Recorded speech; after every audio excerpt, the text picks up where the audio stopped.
start making album reviews. I'm not going to be doing the initiation, of course, without anything other than, that's right, you guessed it, Cradle of Filth, and the recent release, The Screaming of Valkyries. As that is quite another disaster piece of epic proportions.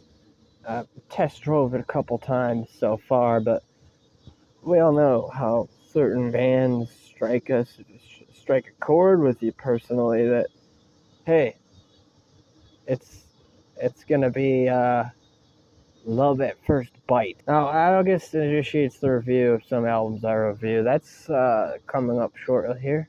The partial discographies of artists should get you a good image of what to expect. Devoting the time toward it, however, will deem it mostly positive. I'm going to be mostly saying positive things about the albums I'm reviewing, so it often will be a horrible bunch of crap. When I'm in live chat, album and track premieres, on promo channels, it's nothing but good. And I see, I've mentioned this in the live comments before, they don't have much that really resonates with me at the moment that they said about it, other than that they understand my perspective. So that's not what's inspiring me to do this. What's inspiring me to do this is certainly that I would love for people to have good reason to say the good things that they're saying. In order, why is this stuff good? Hence the reason why I'm actually interviewing the artists, interviewing the artists that I'm listening to their albums on promo channels, blah blah blah blah, etc. But I believe there's good reason for that, so I'll safely say that eventually I will have to capitalize on doing horrible reviews.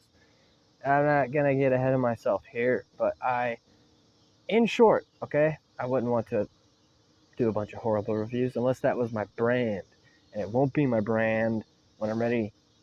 I'm already devoting the attitude towards my music. Doesn't make much sense.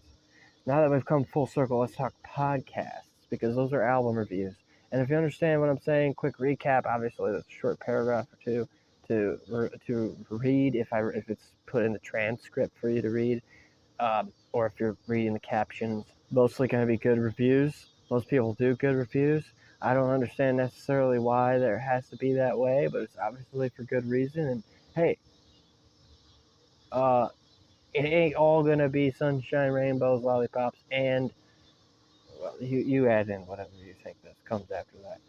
Now, podcasts, these have already commenced. I've already commenced a few podcast reviews in the YouTube Shorts. So far, so good. However, there's definitely always something bittersweet about this kind of content.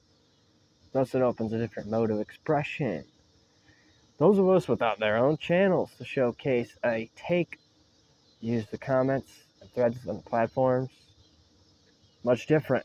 Much more live-ish. It's actually, I take that back. What I just said didn't make sense. I'm going off script here. It gives me more to work with and also more time required, but you get the idea.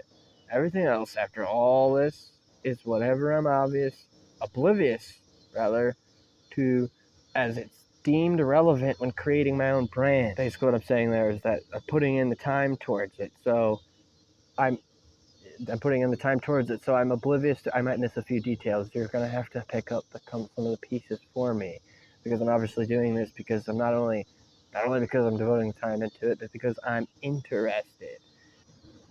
Even through this YouTube short, I've already discovered what is keeping my work from being what I imagined it to be and what I always did 15 plus years ago when I started making content.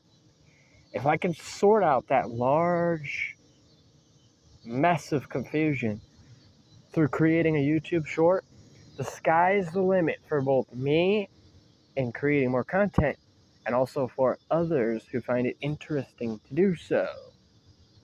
I hope you enjoyed this, and I look forward to talking about some albums and podcasts next month. As always, World of Doom.